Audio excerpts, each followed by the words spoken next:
दोस्तों, एक और नई वीडियो में आपका स्वागत है। और स्वागत करने से पहले और स्वागत करने के बाद मैं लगाऊंगा सीट बेल्ट, क्योंकि वो कंपलसरी है।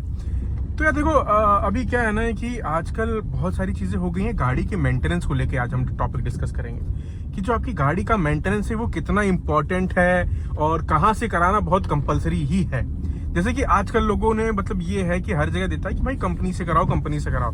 तो मैं आज आपको एक फैक्ट बताता हूँ, ठीक है।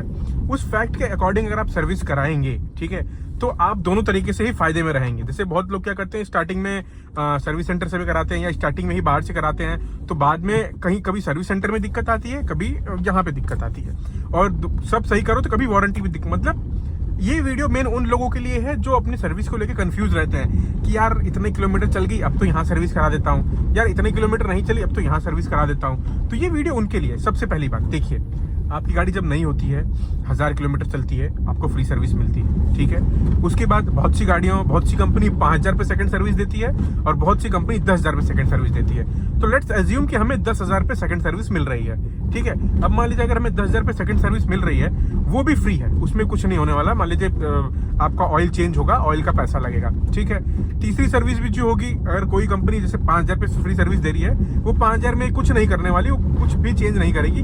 10000 पे अगर फ्री सर्विस है तो उसमें आपको लेबर वगैरह फ्री मिलेगी और आपका जो है वो सिर्फ आपको जो पार्ट डलेगा, यानी जो भी आपका ऑयल वगैरह यूज होगा या आप जो भी शैम्पू वगैरह यूज करेंगे उसका पैसा डलेगा, उससे ज्यादा उसमें कुछ भी और नहीं डलने वाला है, ठीक है। ये इस चीज का आपको चार्जेस देना पड़ेगा। तो देखिए, मैं आपको एक चीज सजेस्ट करूंगा कि जो आपकी फ्री सर्विसेज है वो कंपनी से ही करवाएं। उस बीच में एक भी फ्री सर्विस आप लैप मत करिए, क्योंकि मान लीजिए आपकी फ्री सर्विस 10000 तक भी हो सकती है और 20000 तक भी हो सकती है। इन बिटवीन आपने कहीं बाहर थोड़े बहुत पैसे बचाने के चक्कर में सर्विस करवा ली है, ठीक है, तो भाई आपकी वारंटी में दिक्कत आ सकती है, ठीक है। क्योंकि मान लीजिए एक सर्विस आपने 10000 पे कराई, फिर अब 30000 पे गए, 20 की सर्विस ही आपने मिस कर दी।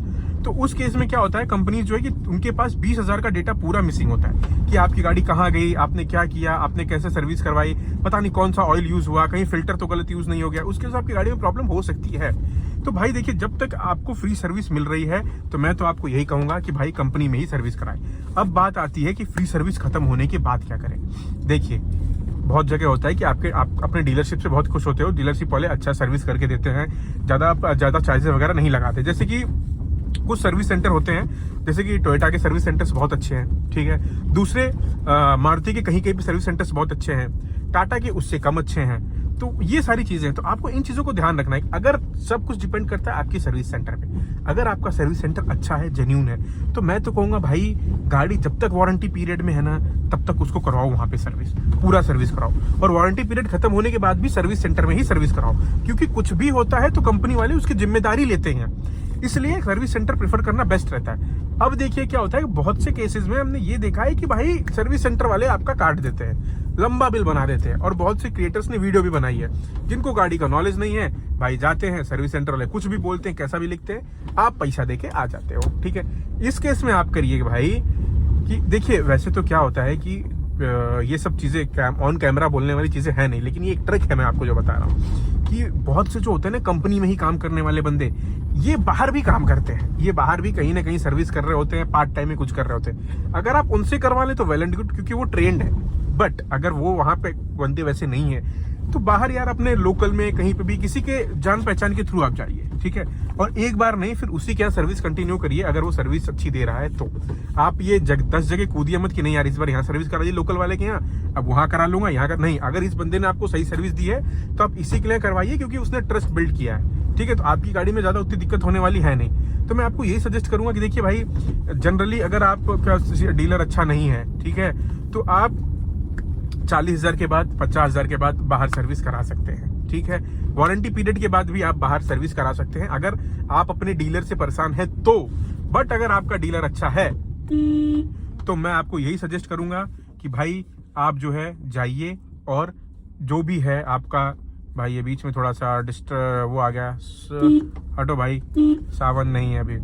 तो आपका जो भी है, जैसा भी है, बाहर का बंदा आप वहां पे सर्विस करवा सकते हैं, ठीक है। और सर्विस सेंटर आपका अच्छा है तो मैं तो कहूंगा कि लाइफ टाइम सर्विस सेंटर में सर्विस करवाइए, क्योंकि सर्विस सेंटर वाले जिम्मेदारी लेते हैं, वहाँ पे पोस्ट होती है, बड़े बड़े लोग होते हैं, आप वहाँ पे एक लेवल तक रीच आउट करके अपनी प्रॉब्लम सॉल्व कर सकते हैं। लोकल सर्विस सेंटर वाले ने अगर कभी हाथ खड़ा कर दिया तो आप कुछ नहीं कर पाएंगे। तो all depends on your dealership कि भाई डीलरशिप अच्छी सर्विस दे रही है तो करवाइए बिना सोचे। लेकिन अगर अच्छी सर्विस नहीं दे रही है तो बाहर लोकल किसी अच्छे बंदे को पकड़ लीजिए, वारंटी पीरियड तक अपने डीलरशिप में रहिए, उसके बाद बाहर चले जाइए। कोई फैक्ट नहीं, कोई इफ एंड बट इस केस में नहीं है। तो मैं आपको बस यही बताना चाहता था। वीडियो अच्छी लगी तो सब्सक्राइब बटन जरूर दबाना। Tata bye bye.